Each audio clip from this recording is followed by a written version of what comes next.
Assalamualaikum warahmatullahi wabarakatuh. Perkenalkan, nama saya Afrizal Dinata dari kelompok KKN AB 7439B dari UPN Veteran Yogyakarta. Nah, di masa pandemi saat ini begitu banyak pelaku usaha ataupun UMKM yang terkena dampak negatif, atau salah satunya yaitu dengan penurunan penjualan, terus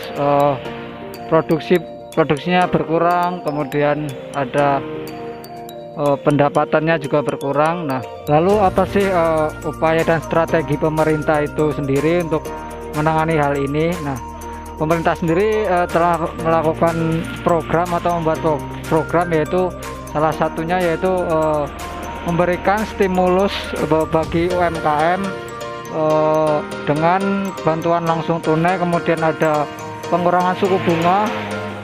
Yang ketiga yaitu berbelanja ke warung tetangga. Nah, inilah yang ingin saya tekankan atau ingin saya sampaikan, kenapa sih kok harus beli di warung tetangga. Nah, sini kebetulan saya sudah ada di warung tetangga.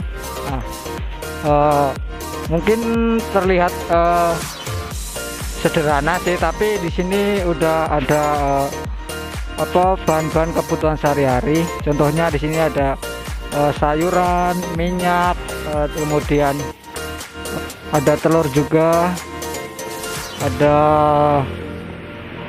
tempe, ada tahu. Nah, selain tadi ada sayur-sayuran, di sini juga ada buah-buahan. Contohnya ada buah naga, terus pisang, terus ada apel juga, anggur. Nah, di masa pandemi saat ini kan kita dituntut untuk berpola hidup sehat. Nah, jadi kita dapat memenuhi kebutuhan kita untuk hidup sehat dengan makan buah-buahan dan sayur-sayuran seperti itu. Lalu kenapa sih kita harus belanja ke warung tetangga?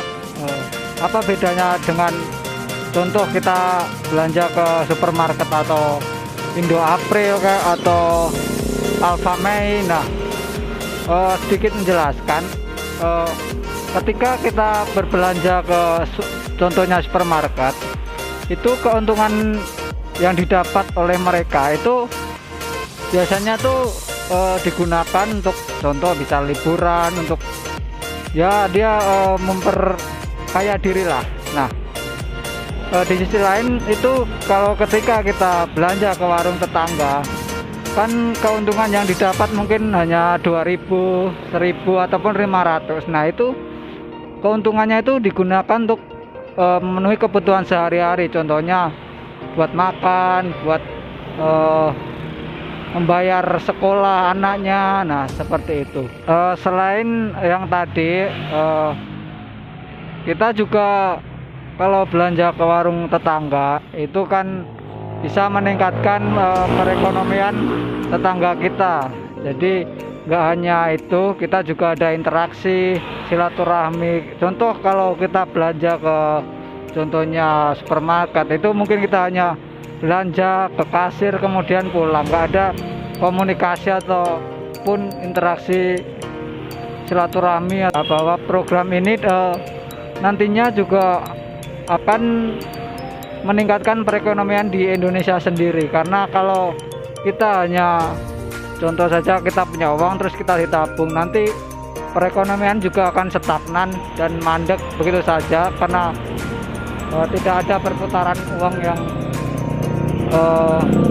berjalan di situ. Mungkin itu tadi sedikit penjelasan dari saya, kenapa sih kita harus belanja ke warung terdekat. Lalu apa aja sih yang ada di warung terdekat, terus kemudian ada manfaatnya apa kok kita harus belanja ke warung terdekat, seperti itu. Mungkin cukup sekian dari saya. Mohon maaf apabila banyak salah kata. Terima kasih, saya akhiri. Wassalamualaikum warahmatullahi wabarakatuh. Belanja ke warung terdekat, belanja hemat, belanja dekat, ekonomi meningkat.